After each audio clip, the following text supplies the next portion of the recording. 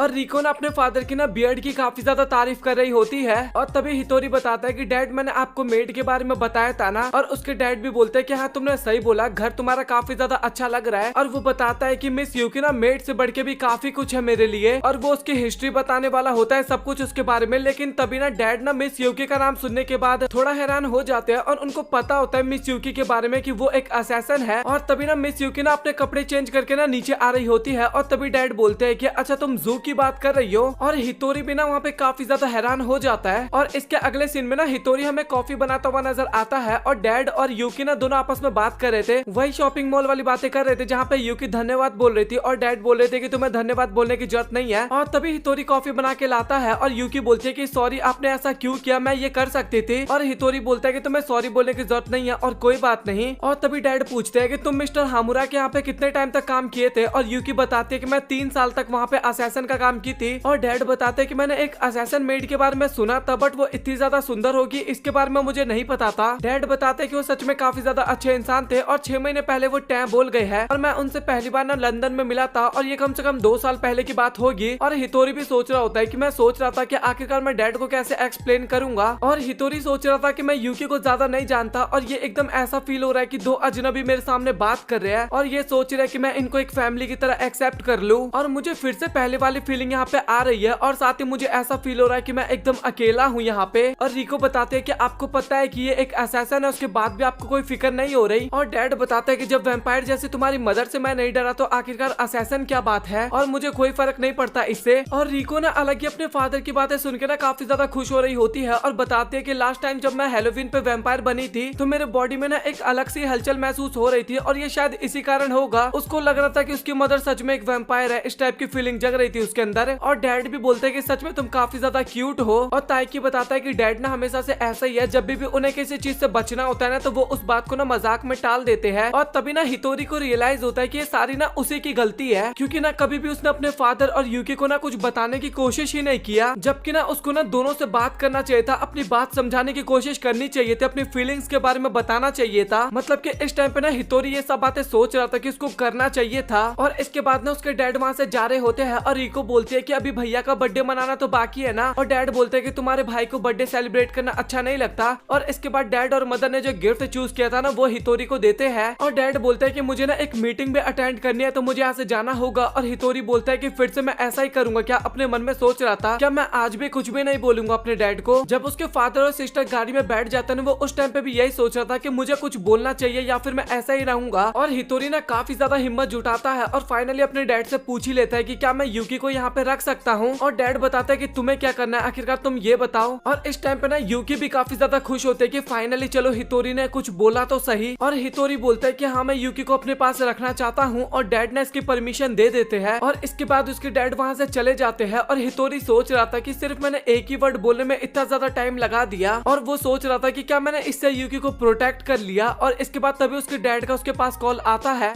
तभी डैड ना कॉल पे हितोरी को बोलते हैं कि मैं ना यूकी से बात करना चाहता हूँ। और तभी ना वो यूकी को बताने लगते हैं कि मुझे ना वहाँ पे पूछने में ना थोड़ा अजीब सा लग रहा था, बट तुम्हें हितोरी के साथ रहने में कोई प्रॉब्लम तो नहीं है ना। और यूकी बताती है कि नहीं, हितोरी मास्टर काफी ज्यादा अच्छे हैं। और तभी डैड बताने लगते हैं कि प्लीज तुम हितोरी का ध्यान रखना। और सच बताओ तो अब उसमें काफी ज्यादा बदलाव आते जा रहा है और ये सारा बदलाव तुम्हारे कारण आ रहा है और इसके लिए तुम्हारा बहुत बहुत शुक्रिया। और यूकी को भी ना वहाँ पे काफी ज्यादा अच्छा लगता है। तभी यूकी ना काफी ज्यादा शर्माते हुए हितोरी को बोलती है कि मास्टर हितोरी क्या आप मेरे साथ नाइट व्यू देखना चाहोगे? और हितोरी को तो लग रहा था कि उसके लिए कुछ बहुत ही बड़ा होने वाला है, बट तभी वो हाँ बोल देता है। और इस बात पे ना यूकी काफी ज्यादा खुश हो जाती है और तभी ना वो उसको गोद में उठाती है और छत पे लेके जाती है। मतलब कि वो अपने वही असैसन वाले स्टाइल में जाती है। और छत पे ना यूकी काफी ज्यादा घबरा रही थी, लेकिन हितोरी बोलता है कि थोड़ा शांत हो जाओ, इतने ज्यादा परेशान होने की बात नहीं है। और इसके बाद तभी यूकी ना वो गिफ्ट देती है जो कि उसने हितोरी के लिए लिया था, बट वो तो टूट चुका था। और इस बात पे ना यूकी वहाँ पे अगेन रोने लगती है और थोड़ा नेगेटिव वाला माहौल बन जाता है। और हितोरी ना अपने मन में सोचने लगता है कि ये सारी मेरी गलती थी, मुझे ना अपनी बातों को ना दूसरों तक पहुंचाना चाहिए। अगर मैं अपनी बातों को दूसरों तक नहीं पहुंचाऊंगा तो आखिरकार दूसरों को समझ में कैसे आएगा मेरी बातें। और इसके बाद वो यूकी के साथ ना कुछ पल को याद करने लगता है और वो विश करता है कि वो ना मिस यूकी के साथ इसी तरीके से और भी ज्यादा टाइम स्पेंड कर सके। और इसके बाद हितोरी ना अपने टॉय के बारे में बताने लगता है कि काफी ज्यादा पॉपुलर एनिमे है और साथ ही इस एनिमे का हीरो भी काफी ज्यादा पॉपुलर है और मेरी लाइफ का फर्स्ट हीरो तो मेरे डैड ही थे। और जब मेरी मदर हमें छोड़ के गई तो मुझे नहीं समझ में आ रहा कि आखिरकार मेरे डैड उस टाइम पे क्या सोच रहे थे। और वो बताता है कि मैं ना 10 साल से ना अपने डैड से दूर रहने की कोशिश कर रहा था और मुझे नहीं पता कि अब मैं अपने रिश्ते को किस तरीके से सुधारूं। और मैं तुम्हारे साथ ऐसा अंत बिल्कुल भी नहीं चाहता। तुम यहाँ पे हमारा परिवार बनने के लिए आई हो तो मैं भी तुम्हें अपना परिवार बनाने के लिए तैयार हूँ। चाहे खुशी का पल हो या फिर दुख का पल हो, हम सारी बातें एक साथ शेयर करा करेंगे। और हम ऐसा कर सकते हैं क्योंकि हम एक फैमिली है। और ये सारी बातें सुन के ना भाई वहाँ पे यूकी जो होती है वो तो लिटरली एकदम हैरान होती है। और फैमिली की बात पे ना भाई वो तो अपने 2 बच्चे भी सोच ली थी, एक लड़का और एक लड़की। लिटरली भाई वो इमेजिन कर चुकी थी ये सारी बातें। और वो तभी काफी ज्यादा शर्माते हुए बोलता है कि लगता है मैं कुछ ज्यादा ही बोल गया। और तभी ना वो यूकी की तरफ देखता है जो कि काफी ज्यादा रो रही होती है। और हितोरी बोलते है कि प्लीज मुझे माफ करना, बट मेरा कोई इंटेंशन नहीं था तुम्हें रुलाने का। और यूकी बताते है कि मैं अभी काफी ज्यादा खुश हूँ, लेकिन उसके बाद भी मुझे काफी ज्यादा आंसू आ रहे हैं और मुझे भी काफी ज्यादा अच्छा लगेगा तुम्हारी फैमिली बन के। और इसके बाद हितोरी ना वहाँ पे मैं तुम्हें पसंद करता हूँ मिस यूकी बोल ही देता है। और यूकी भी काफी ज्यादा खुश हो जाती है और वो भी बोलते है कि मैं भी आपको काफी ज्यादा पसंद करती हूँ। और ये बात है सुनने के बाद ना वहाँ पे हितोरी भी काफी ज्यादा रोने लगता है। और इसके बाद हितोरी अपने कमरे में आता है और वो ना यूकी के बारे में सोच रहा था और वो बोलता है कि मैं उसकी हमेशा रक्षा करूंगा, उसकी बचपने वाले स्माइल की रक्षा करूंगा। और मुझे पता है कि वो मुझे एज अ फैमिली के तौर पे पसंद करती है। और आज मैंने पहली बार सच में दिल टूटने का अनुभव किया है। और इस टाइम पे ना वो अगेन काफी ज्यादा रोने लगता है। और इसके बाद में अगले दिन का सीन दिखाया जाता है जहाँ पे मोचितारो तो अपना खाना खा रहा होता है और साथ ही यूकी ना वेजिटेबल्स काट रही होती है। और उस टाइम पे ना उसको ना कल की बातें याद आ रही थी जहाँ पे हितोरी ने उसको आई लाइक यू बोला था ना, वो सारी बातें वो सोच रही थी और काफी ज्यादा गंभीर थी। और उसकी शक्ल देख के इतना तो फील हो रहा था कि भाई वो भी काफी ज्यादा पसंद करती है हितोरी को।